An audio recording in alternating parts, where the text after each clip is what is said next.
Welcome to Sipping on Excellence. This is Coach KJ, and I'm here with my man, my dude, the Doc. And this is where we will be discussing the exceptional that is absolutely attainable. My friends, here's to living that extraordinary life. Cheers. You know when you play too much and you are generating sweat for no reason. Right. What am I doing? What am I doing today? Beating up in here. I know, man. You would think I worked out. Right. Jesus. I'm the one putting in work over here, y'all, and he's the one sweating. What does that tell you? That means I'm making this fool work. Yeah, get the beads. Right. But, Hey, man. Welcome, y'all. Welcome, y'all, to another episode of Sippin' on Excellence. Yes. I'm coming in hot today. I'm going to show y'all why I'm coming in hot. Wait a minute. Hold on. Boy, you can't hear it on the microphone. Coming in hot. Oh, he's got on the Nikes that are the opposites. I don't even know what to tell you, but you know what we're going to do? We're going to post a picture of his shoes because it's on a whole nother level of just fire. This shit is just, yeah. That's what I do. Coming in hot. Right. He's proud of these shoes, and I can see why, because oldies but goodies, and they're fire. Oh, yeah. And you know what I do. As soon as I go home, I clean them off, and then I put them up. Oh, for sure. You got to, man. That's how you preserve them. Yeah. Well, it's wintertime. It was approaching when it's late fall. Yeah. And I'm coming in with all the gear, man. You know what? We're finally getting some cool weather here in L.A. Ain't got to wear the same damn pair of shorts every day. Oh, man. It's good to be back with you guys again for another week. Yeah, as you can see, man, we are absolutely chill today. I know. It's been one of those weeks, and we are just happy to be here to have a conversation with y'all as we are every week. Man, I'm not even having a conversation today. I'm conversating. I'm gonna talk at you. I'm conversating. I'm using very inappropriate English. We got a few things. We got a few things that we need to get off our chest today. But yeah, it's a good time to be had in the state of the world we're in. So I think you guys are giving us some very good feedback on the show so far. You guys have been great. You're being present, and we like that because we're trying to be present with you. And we want you guys to tell all your friends what they're missing. Because somebody said to me this weekend yesterday, they told me, love the show, love the content, learning a lot. That's what it's about. Wow. Yeah. Wow. Entertaining, but educating. So that's the edutainment. Edutainment. And we're not comedians. We're not trying to make y'all think that we should be up there on the mics doing stand-up, but we just want you guys to... Speak for yourself. Yeah, except for that guy. So we just want you guys to be able to listen to what we're saying, know it's our opinion, just be informed. You know, I'm just going to hang out with this microphone today. For real. I'm going to do like Doc was. I'm going to hang out with my microphone. It's just it's a comfortable spot to be in, man. Till these mic stands drop. I know. And we're in here scrambling, trying to pick shit up. You know my arms are heavy, so. Yeah, man. I'm just resting because all them damn curls you have me doing today. I can't hold them up. I got gator arms today. Well, curls for the girls. Right. Oh, man. But, yeah, it's been one of those weeks, and I'm ready to get into it. Yes. I've been looking forward to some of the things you have to tell me, especially with the what's wrong with y'all. Yeah, let's bring the audience into sort of our world first, and let's talk about what we're going to be sipping on because it'll carry us through this. Podcast today. Okay. Coach threw together a cocktail that includes one of my favorite spirits. Yes. Tequila. What y'all think? Come on, man. Y'all who know me know that. If I'm a sip on something, classically, tequila is a way to. I think you need to start a YouTube page. Yeah, that's not just on tequila. Yeah, that's not gonna happen. I don't know enough. But that's the thing. You come from the commoner. True. And that's what people want to adjust to and get to know and understand. Well, that's why I think that's why we do well. Is because we don't know everything, but we're trying to just get out information that will. I don't want people to think that I'm out there telling them what they should like. Right. Oh, yeah. All I'm saying is I like tequila. Go buy you some and Taste it. See what you like. Think about this. All those Instagram influencers that are fitness influencers that are experts They're now. trying to, of course. No background. None. No understanding. But they try to tell you what you should be doing. Right. And then they don't do it They don't do that themselves. Double standard. Another double standard. Double effing standard. Oh, yeah. Oh, y'all going to hear about double standards probably for the duration because every week something else pops up. Yeah. That makes us say, because it's definitely a double standard. Yeah, man. Yeah, man. Yeah. There's too many of them out there. You know, it's so dumb. It's never ending. So, Coach, tell us about what we're sipping on today, man. Y'all can see it there, and we will post, as we are going to be doing from now on, the entire recipe. Yes. So that way, when you guys listen to this, or better yet, when you're at home, either listening or watching this on YouTube, you guys can sip along with us, and then you'll understand why we up in here acting a fool. Oh, man. And you know we always have to test it out before we actually toast for the show. So guess what? We're already feeling it a little bit. That's how we roll. It's in our system. Right. Yes. So today we have what will be called a Tequila Honey Lemonade. Mm-hmm. Tequila Honey Lemonade. Y'all ready for that? So you, for 2 ounces, 2 ounces per cup of tequila. We use an añejo. Okay. Something with a little age on it. Yeah, that what he just said. Yeah. Because I'm not a connoisseur of it at all. Something with a little age. I just know it tastes good. And we used one that's aged about 18 months. Actually, this one's probably aged about 2 years. Oh, okay. So he's a full adult, huh? Grown-ass man. Grown-ass man drinking grown-ass drinks. So we have, basically for the 2, we have 4 ounces of tequila, 1 ounce of lemon juice, 1 ounce of honey. This is for 1 cup. No, it's for 2. Let's do a single serving. Okay, 2. And then 2 ounces of tequila, half ounce of lemon juice, half ounce of honey. Stir it up nice and well. Put a little ice in there. Then you shake it up. Then you pour it in your cup, ice glass, and you top it off with a little mineral water. mineral. What does that give you? Damn good tequila lemonade. Yeah. Tequila honey lemonade. So hold on. Cheers, y'all. Cheers. Yeah. Yeah. Oh yeah. Yeah. This is about to get us right for us to get y'all right. Yeah. Yeah. You know, it's a topic I like to talk about a lot. So let's get into a couple of things that I see that are sort of what's wrong with y'all. And duly explain. This first one is gonna touch a nerve with Kenny. It touched a nerve with me, and he's gonna know exactly what I'm getting to. Okay. And hopefully, it should bother everybody out there that hears my voice or can see us. And so everybody knows this was election week. I don't know when this is coming out, but we're recording the Saturday after November 4th election or whatever, the 6th election, whatever day that was. One of the biggest things that's going unmentioned in the news overall is all the states that are voting to take slavery off the ballot, off their constitution as a punishment for a crime. Right? And here's the interesting thing. There are states out there that didn't pass to remove it. And here's the thing. There was one state where it won by 75% margin, right? But there's still 25% of people out there that think slavery should still be a thing. 25%. That's a lot of people that think we should still be slaves. Yeah. And that slavery should still be a thing. Yeah. There are states like, I think it was Louisiana, a couple of other states that wouldn't even pass the bill.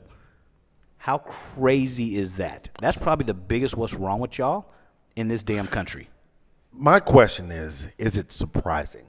It's not surprising, but the number is surprising. And here's the thing. It's the double standard of, no, we think we want equality and all of this, but a giant number, millions of you out there voted to keep it on the Constitution. Right. Now, anybody out there, tell me I'm wrong for being a little angry about that shit. Yeah. And for all you think out there who think that we talk too much about black stuff and black people problems on this podcast, don't listen. Yeah.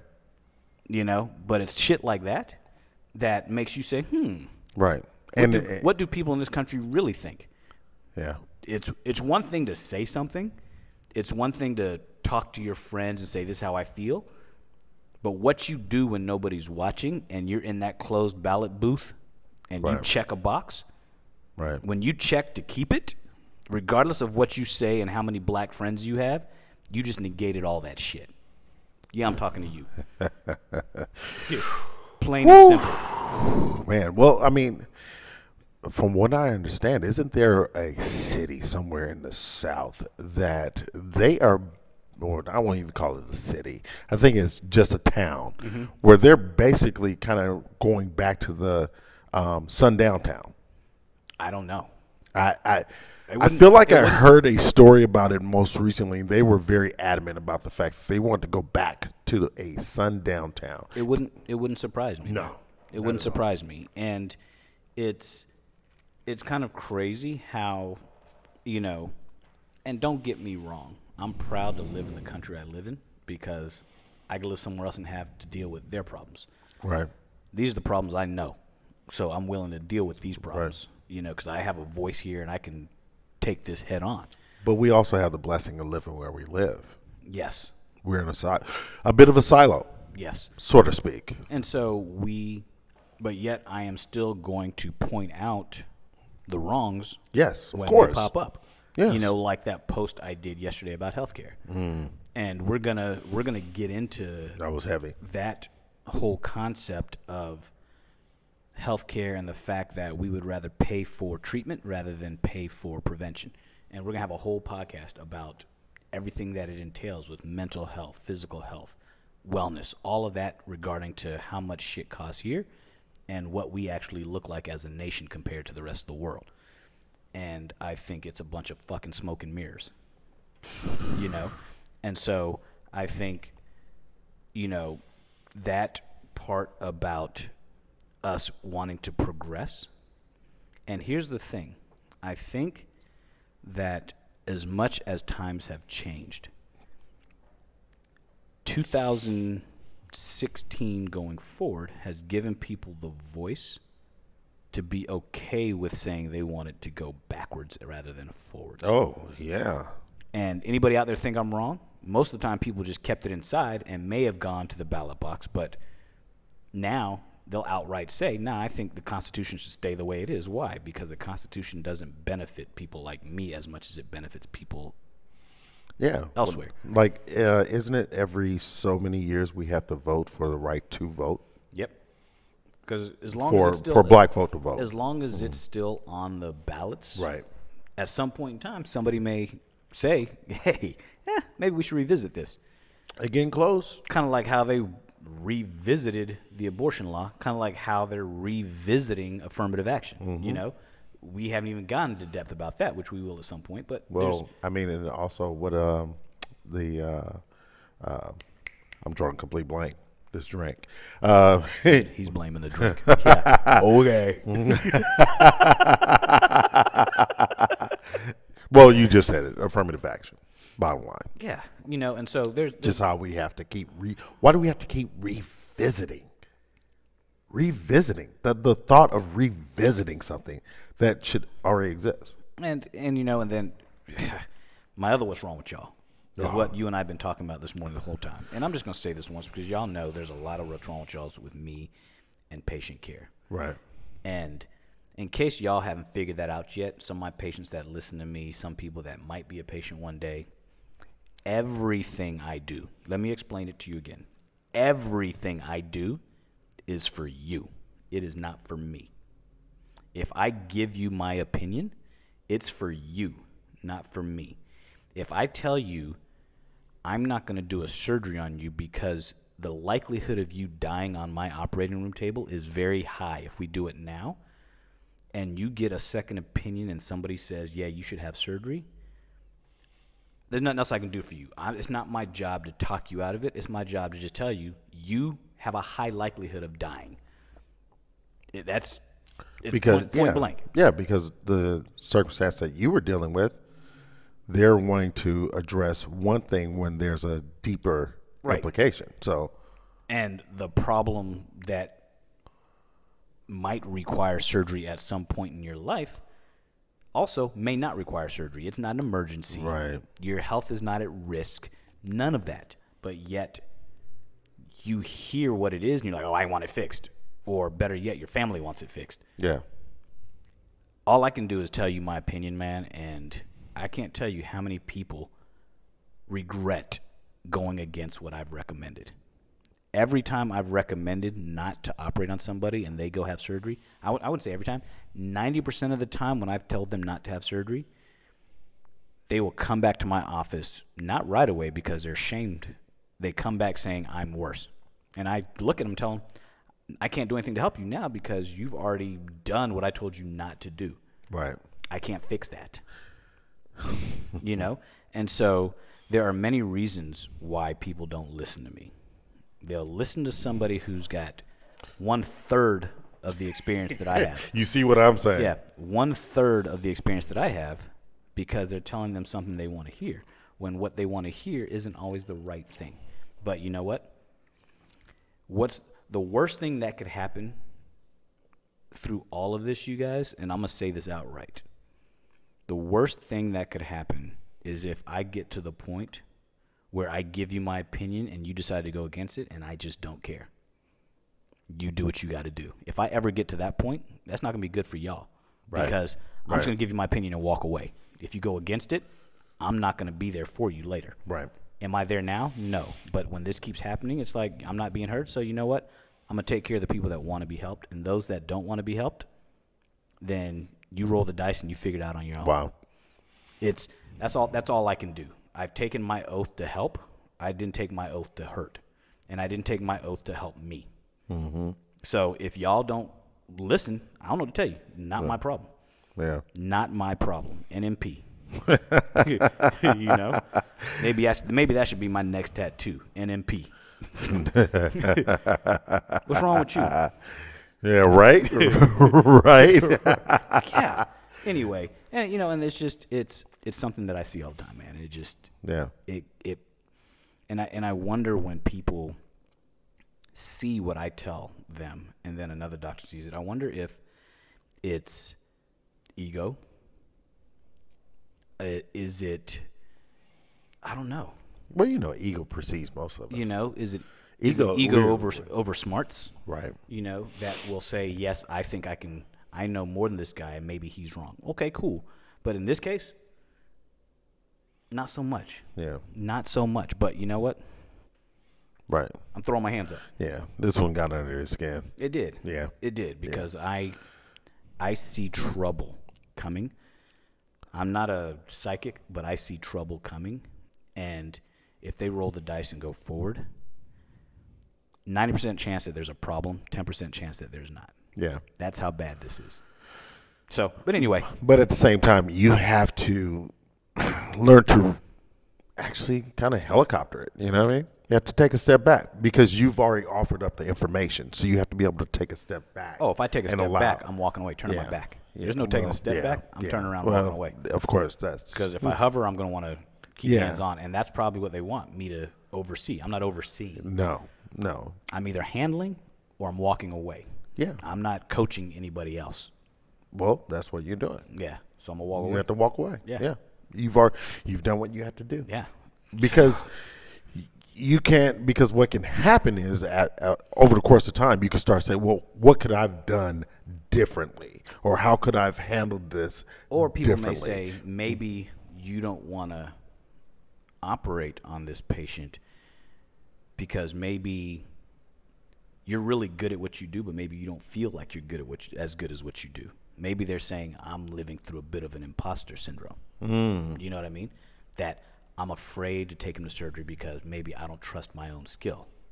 Yeah, but but that ain't the case. That ain't the case. That ain't the case. No, you know, no. Especially when you've offered up information that will be in the best benefit of them, because there's a deeper lying situation. Like, not because they need to get this fixed.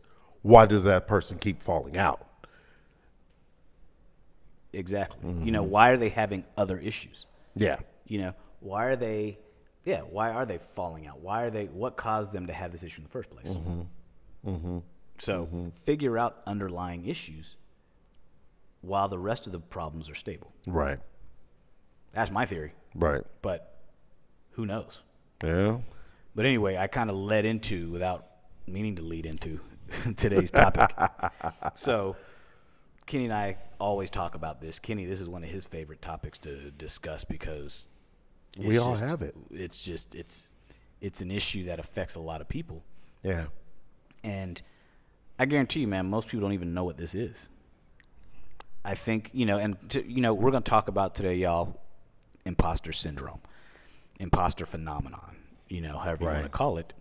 And I guarantee you, most of you hear it, but have no idea what imposter syndrome is. Some people say, oh, maybe it's because you're pretending to be someone else. That's not imposter syndrome. No. No. So let's cue the music. Let's get into it, y'all.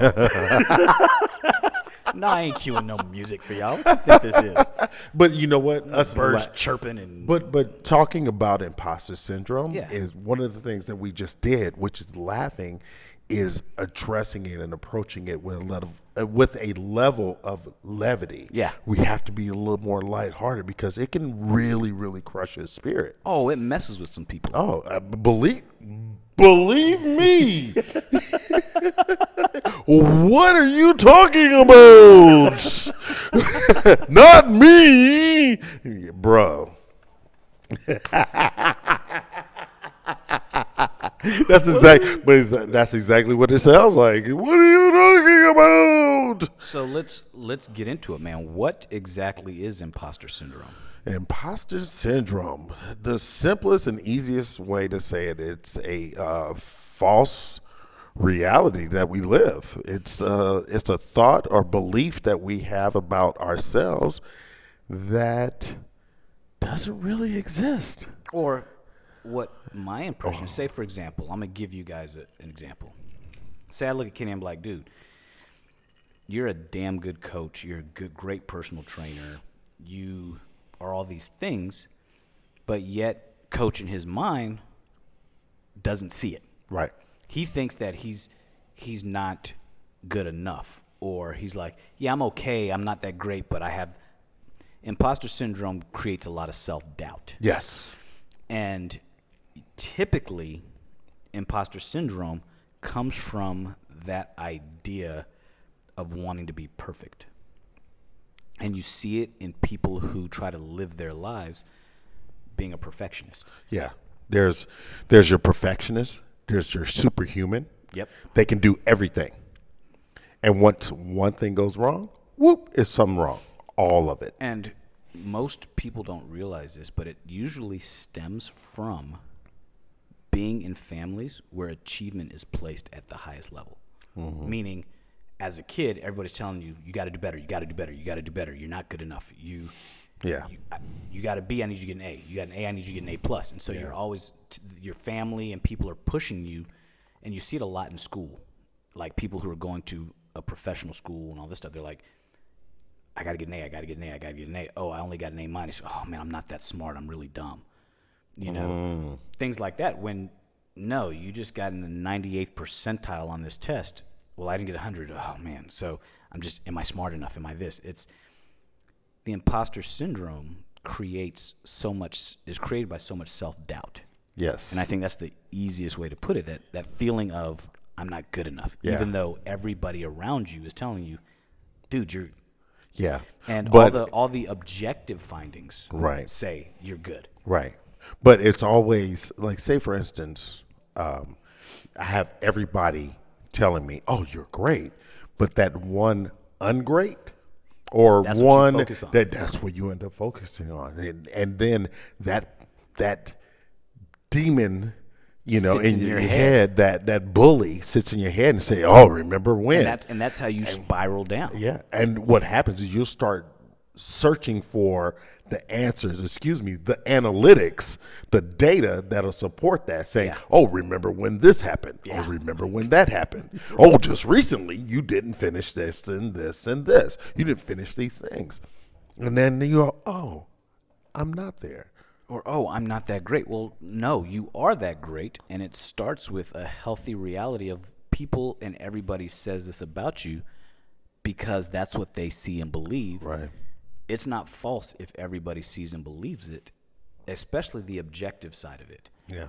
You're a smart guy. You're a smart woman. You're doing all these great things. And you see it in the workplace, too. No matter how hard I work, it's just not enough. I feel like people are looking at me like I'm not working that hard, or I'm hypercritical of myself, even though I'm good at what I do. Well, that self-doubt is the imposter syndrome, where you feel like, oh, I'm working so hard, but I'm not that smart. Why did I get a raise? You feel like you don't deserve the praise that you're getting. That's the imposter syndrome. Or I don't have enough information yet. Let me go back to school. Let me go forever back student. to the The person that's always getting certifications, that's always doing educated dummy, as we used to call them. Yeah, they're eternal students. We all are eternal students, but not to the point where it keeps us from progressing in our professional lives. Let me ask you this. Yes, sir. Is an imposter or imposter syndrome the same as a fraud? Depends on how you look at it. It's only a fraud if you're giving a different perception to other people. The only thing with an imposter syndrome is that you're being a fraud to yourself. Right. You're not being a fraud to the outside world because the outside world sees the truth. Right. You refuse to believe the truth, and so that's why you feel like an imposter. And then the fraudulent behavior, fraudulent thought of yourself happens. So I'm going to ask you a question that I think I know the answer to, but I'm going to see if you agree. Okay. Imposter syndrome, is it a mental health disorder? As long as it's going on in the brain, it's definitely there. It's mental health. No. It's not a mental health disorder. It's not a or should I say it's not a mental illness. Okay. That's all what right. I should say. Okay. It's not a mental illness. No. It is and involves your mental health, but it's not a mental health illness that's treatable. Like depression or anxiety. People say, does imposter syndrome come from anxiety? Does it come from depression? Is it a subset of ADHD? No. There are people out there who exhibit signs of imposter syndrome, but it's not really a depression issue. It's not an anxiety issue. It's not a mental health illness. It's just how you perceive yourself. But you can also then look at the opposite of imposter syndrome, which is the Dunning-Kruger effect. Okay. The Dunning-Kruger effect is basically overconfidence. That's exactly what it is. So more of a fraud. So you're pumping yourself up and presenting yourself up to be more than you are. Again, that's not considered a mental illness. It's not considered a mental health disorder like narcissism. Good one. But the Dunning-Kruger effect is that's why they don't call it an illness. They call it effect. That Dunning-Kruger effect is more just, look at me. I'm great. I'm overconfident. Like, yeah, this drink is great, dude, but I can take this and blindfold and.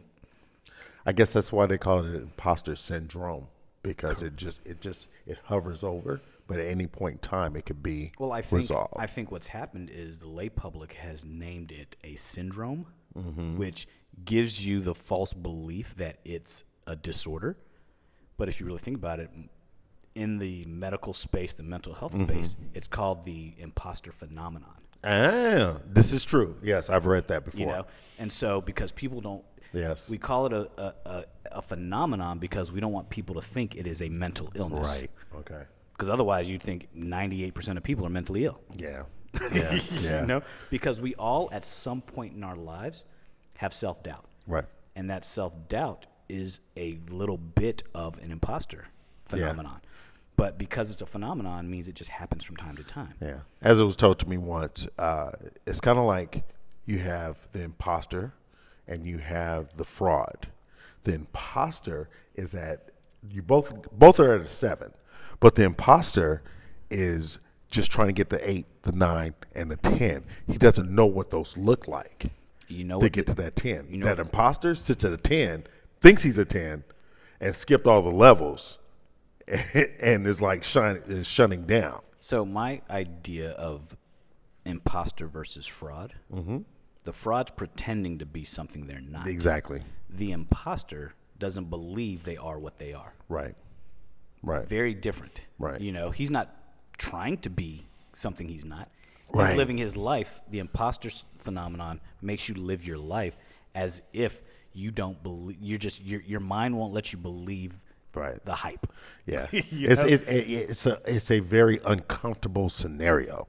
It's what they don't know yet. They're not an expert at it yet, so they don't see themselves in that space. Not realizing, but they also don't go back and realize how they got to the space that they're in. Yeah, and you look at both the imposter and the DK phenomenon. You look at them both. Yeah, I shorten it up because I'm just tired of saying Dunning-Kruger. Gotcha. DK, y'all. So you look at, and I'm not talking about Drift King, but DK, y'all. Kenny knows what I'm talking about. Yeah. The movie we both hate. Oh my God. But the DK phenomenon versus the imposter phenomenon, they both don't believe the hype. One believes they're better or more than the hype. The other doesn't believe they're as good as the hype. So one takes you above, the other one keeps you below. Both are dangerous. Yeah. Both don't allow you to live in today's reality and get the most out of the life you're supposed to be living. Yeah. And so I wonder if, let's go back to the story I was telling about the patient. Mm-hmm. I think the DK phenomenon is taking full effect with the other surgeon. I can fix this and know nothing's going to happen to you. A little overconfidence on ability to treat a patient. Wow. And I think a lot of surgeons, in my profession, most surgeons don't have the imposter phenomenon. I think a lot of surgeons have the DK effect. And the reason why is because a lot of surgeons are confident as shit, almost to the point of narcissism, and sometimes overly confident, thinking that they can do more than they're capable. Yeah. Because they don't want to say that I can't or shouldn't.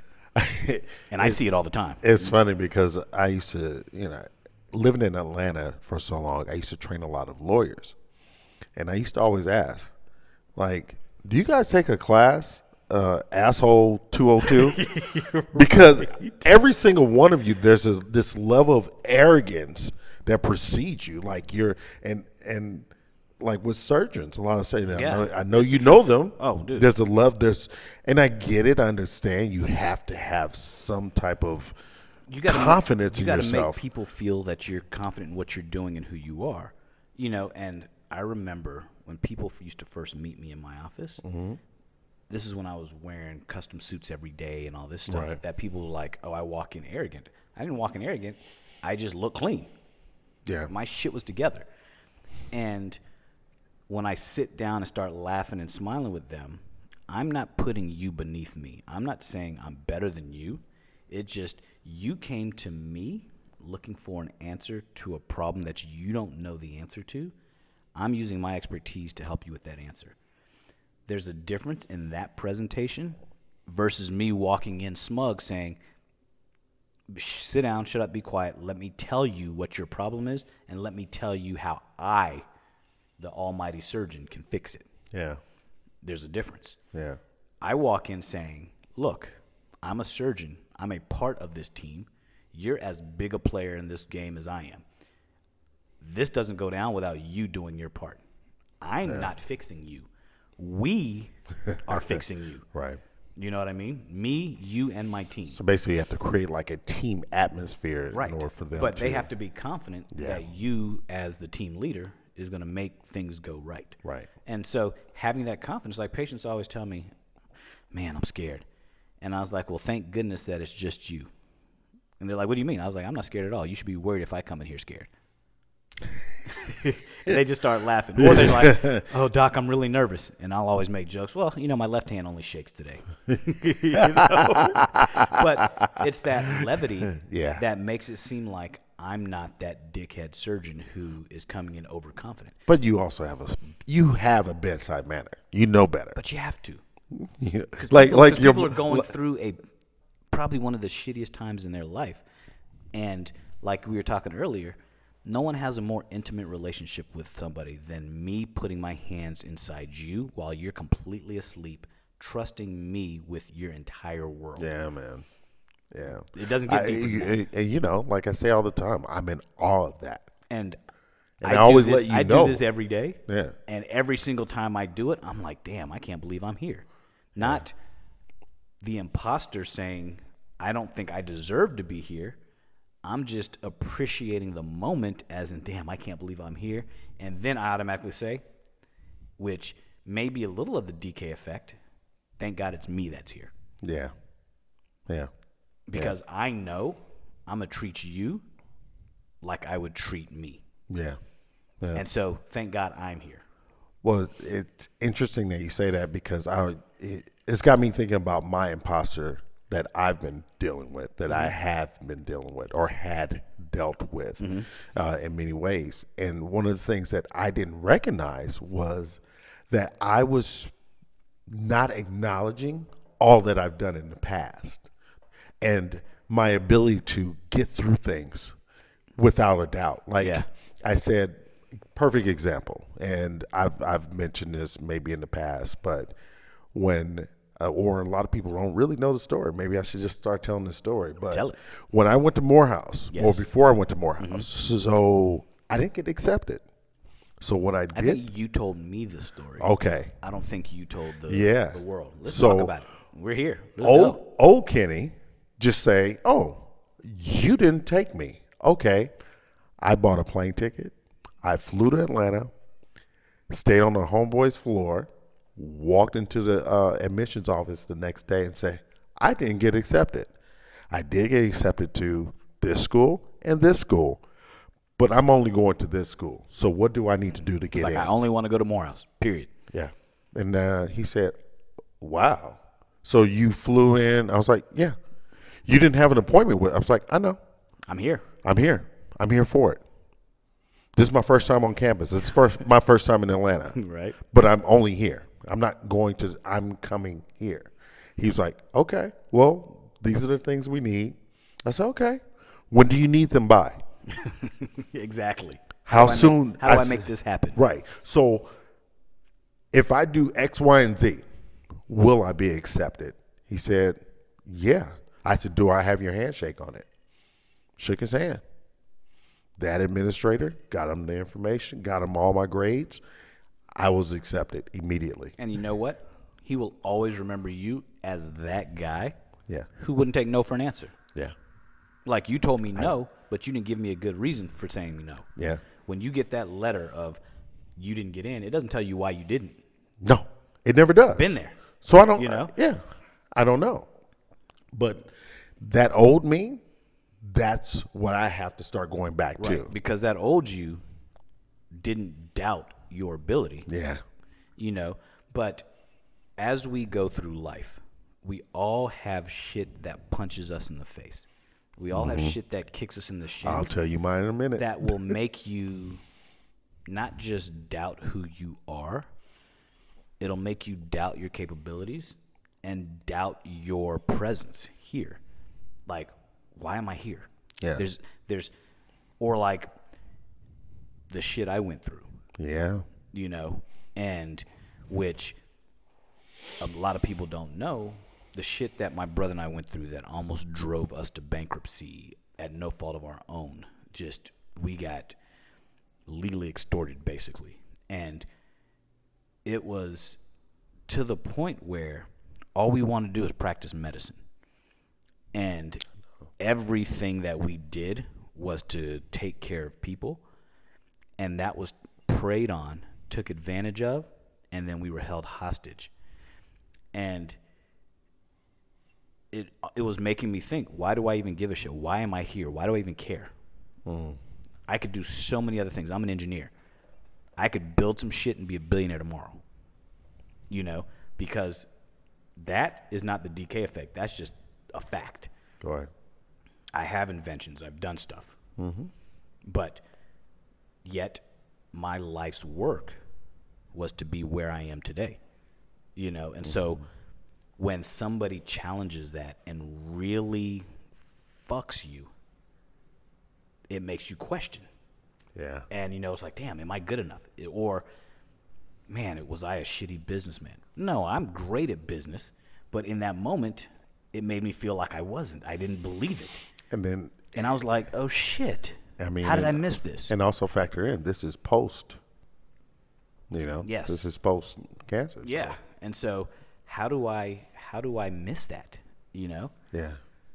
And then, we talk about post cancer, and in my mind, and this is where the imposter syndrome, the only part of my life, and I've never said this to anybody, the only part of my life where I felt like I may have a bit of imposter syndrome when it comes to this, or imposter phenomenon, after surgery and treatment with cancer, every now and then I get that feeling, I'm not the man I used to be. Am I less of a man because of part of my manhood being removed in my brain? Physically, I'm fine. But because it's a part of me, and when I really think about it, I'm no different. You know what I mean? There's nothing different about me. Yeah. But the fact that I went through that year of bullshit, am I a lesser man because I went through that? Right. And every now and then, I'll tell you, it peaks up. And then I snap out of it. I'm like, you're fine. Yeah. But, and it wasn't until just now that I thought, shit, that is probably an example of imposter syndrome. Yeah. Because everybody around me knows I'm fine, but do I feel like I'm enough all the time? You're the only one with your thoughts. Yeah. Kind of crazy. I've never said that to anyone before. And now I just told the fucking world. You talked it out loud. Please, sometimes, y'all don't hold that against me. Yeah, sometimes you have to do that. Yeah, I've never said that in 7 years. Talking out loud is amazing. Mm-hmm. You'd be surprised what comes out. And I ain't even drunk. Right. I'm staring at that bottle of tequila over there. We might need to get into Let me just get a shot of it right quick. The last 20 minutes or so of this podcast might just be a whole lot different if I go over there and grab that bottle. Yeah, man. Yeah. No, I went through, I feel like when mine changed, when I actually found out that this whole imposter thing came about, what I'm learning when it possibly came about was I went through a divorce. Yeah. I was separated from my wife, went through a divorce, my first wife. I had a business that was not taking off. The market crashed, 2008. Man, that was brutal. I went from having a decent home to, sleeping on different floors and sleeping in my car. It'll make you think I'm not good enough. Oh, man. And and the thing is, deep inside, you are. Yeah. You know you are good enough. You know you are worth it. You know your self-worth, but you don't believe it. No. You're like, where did it go wrong? And the thing is, in your mind, you're starting to try to find that data. Yeah, this is where it went wrong, or this is where. But even that data is not necessarily true. It's not necessarily true. Yeah. Where are all the points that went right? Yeah. When you had moments like this before, are we ever looking at them? No, because we're too busy skating by, because we either expect it, like, oh yeah, well, I was supposed to fix that, or I was supposed to not have that trouble anymore. Right. But be honest, did you ever take the time to pat yourself on the back and give yourself a level of compassion and say, you know what, you're pretty damn good at handling that moment. Right. You know what? I remember when what did I do? Oh, right. I got out of my way and decided to just keep working or keep pushing. That's how you got through. Yeah. Or the idea, like with college, like, no, this is the way it's supposed to be. Yeah. This is where I'm supposed to be. Yep. quantum leap. You Yep. put yourself there. You have to address yourself as it exists in that space that's already there. I mean, that was like when I went to college. You know, I go to a school that was number one in the country for my major, which was biomedical engineering. Okay. There's 12, 15, 1,400 people in my class or something crazy like that. There were 600 of us that came in as Wow. a biomedical engineering major. There were 100 and something of us that graduated without changing our major. But here's the thing. I started taking classes, and I used to be that guy in school who I was that smart dude. Like, Yeah. I played sports, was good in sports, and was good in school. It Right. just all came easy to me. I got to the Johns Hopkins University and that school of engineering, and I found myself questioning, am I smart enough to be here? Because I'm taking these classes, and I'm in my dorm studying. I'm having a good time still, but and you know what made me think that? Because my roommate, bless his heart, he's a good dude, was a biophysics major and didn't have to crack a book and finished in 3 years. And just a smart guy, and I used to be that guy, I thought. Okay. And so I'm with this guy who looked up to me. He was younger than me. You know, he turned 16 when we started our freshman year. Oh my God. He never graduated from high school. He just left. He just left high school. When he got accepted to Hopkins, he just left. There's no point. And although I had a full academic scholarship to college, for some reason, as I'm taking these classes and being around all these smart people, it wasn't enough that I was there because I was supposed to be. I just felt like, am I supposed to be here with these people? Am I as smart as them? And I started questioning. So I'm studying, I'm working hard. And then it finally came down to the point where I was like, okay, all these fools are dropping out left and right to go change their major because this is the toughest major in the country at the hardest school in the country. And they just said, screw it, I'm just going to go into biology, whatever it may be. And here I am pushing through. And I was like, oh, it dawned on me probably my junior year, like, oh, you got this. But it took that long for me to realize that I belonged in the position I'm in. But I think I'm sitting in my classes, and the only person that looks like me in these classes, you know, things like that. I think also you as a young man where you came from, this is an opportunity of a lifetime that will not be given to many of us. Felt I deserved it, but did I feel like I truly deserved it? Right. You know, or Right. was I checking a Right. box? Well, may have been both. Always got one toe dipped in. Yeah, it's kind of always like because I was so used to people snatching the rug from underneath me Yeah. that I was waiting for the other shoe to drop. Yeah. And so I was always like double dutch, Uh-huh. you know, Waiting to jump in. and then waiting for that rope to yoke me, you know, but it never happened. And so is that another incidence of my own imposter syndrome, knowing that everybody else feels I have every right to be here, but I'm doubting myself thinking, do I have the right to be here? You know, and then another instance when I was finishing med school, going into orthopedics. I was stupid on the way that I applied for orthopedics and put all my eggs into one basket and didn't get in, right? And then I was like, oh, am I... Yeah, you went through the questioning. I went to question, am I smart enough to be here? And I was like, wait a minute. Right. All these people that are around me that went into orthopedics, I'm smarter than them. I know that. And so I applied the next year and never got off track, and then ended up going to one of the best residencies, ended up getting one of the best fellowships, and then look at me now, y'all. Woo, woo. Mama, I made it. Yeah. You know, but there's little things that will happen in your life, and this is for you guys, because people look at me now and be like, dude, you live the life fantastic, but there's always going to be something in your life that will make you doubt yourself and your capabilities and your self-worth. It's okay to have doubts. It's not okay to let it change you unless it changes you to want to be better. Right. Striving for perfection will create this syndrome, this phenomenon. Yes. Stop striving for perfection. Just strive to be the best version of you. Right. And I say this all the time, with fear. It's fear. It's not real. We just got to lean into it. Matter of fact, I think I spent more time trying to over the course of the time that it really kicked in, running away and figuring out other ways to get around the fear as opposed to leaning into the fear.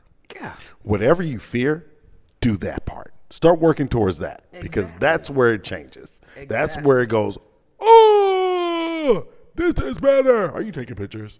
Oh, yeah, to get that picture because guess what? I'm leaning into my fears. I want you to start leaning into your fears and you start living the life that you deserve because that's where you need to be. That's where we all need to be, actually. Yeah, I'm taking photos. I don't care. Social media. Yeah. This is what we do. This is what we do. As we're developing and getting out of our fears, we're getting out of our way and just leaning into this, being in present with you and enjoying But here's some of the things too that we talk about. We may have had a little bit of imposter syndrome starting this podcast. Yes. We were sitting here thinking, man, we don't know shit about doing a podcast. Are we going to be good enough doing it? Did we doubt ourselves? And is this going to be something that we can pull off? Yeah. And as you guys are seeing, we're almost 40 episodes in. We have people that enjoy listening to us. We enjoy talking to you. I mean, look at us, man. That smiles that you guys see up there, you guys can't see it. But look at the YouTube. When you see that up there, that right there is us. Yeah. Probably 90% of the time we're around each other. You know? And these conversations that we have, I mean, before we got on the mic today, Kenny and I are What's Wrong with Y'all that we spoke about earlier. We spent most of our training session just talking about that. Yeah. Because the conversations that we have with you guys are the conversations that we have on a regular basis. Right. And sharing it with y'all is what this is all about. Yeah. And so the imposter phenomenon that we had with doubting ourselves and our ability to do this podcast didn't stop us from doing it. No. We leaned into it. So use that self-doubt as fuel to the fire to get you to excel. Yeah. Say, you know what? I may feel like an imposter, but only way I'm going to get over it is to get over it. Yeah. And actually push myself to just, you know what? F that, let's go. Yeah. And I think as we go forward in life, it's one of those things that we should always strive to be just who we are. It's okay to have doubts because that's part of our human experience. But don't let those doubts run your life. It's okay to say to pat yourself on the back every now and then and say, you know what? Damn, I actually am good. Years ago, when I was in high school, I had a gold chain. Okay. My mother bought me a charm for this gold chain, and it said 3 simple words. It said, damn, I'm good. Crazy, right? Get it, mama. And get a rose. One of the things that truly, I love it. One of the things that truly disturbs me to this day is that I don't have that anymore. I don't know where it is. And so one of these days, I'm probably going to get a charm made again that says, damn, I'm good. Because that's not the DK effect, the Dunning-Kruger effect. That's giving yourself praise. Yes. And saying, you know what? I am good. I'm a good person. I'm good at life. I'm good at what I do. And just saying, damn, I'm good. It allows you to be good with yourself. And it allows you to love yourself more. And at the end of the day, wearing that is, when I read it, I'm saying, damn, I'm good. When you read it, you see, damn, I'm good. Damn, Right. I'm good. It's Right. telling you that you're good. Right. So it's not like I'm bragging about myself. This is for me. And as you read it to yourself, you can think, oh, that dude's chain says, damn, I'm good. Wait a minute. Yeah, Damn, I am good. Yeah. You know? And I'm not one that wears The simplest manifesto I've ever heard.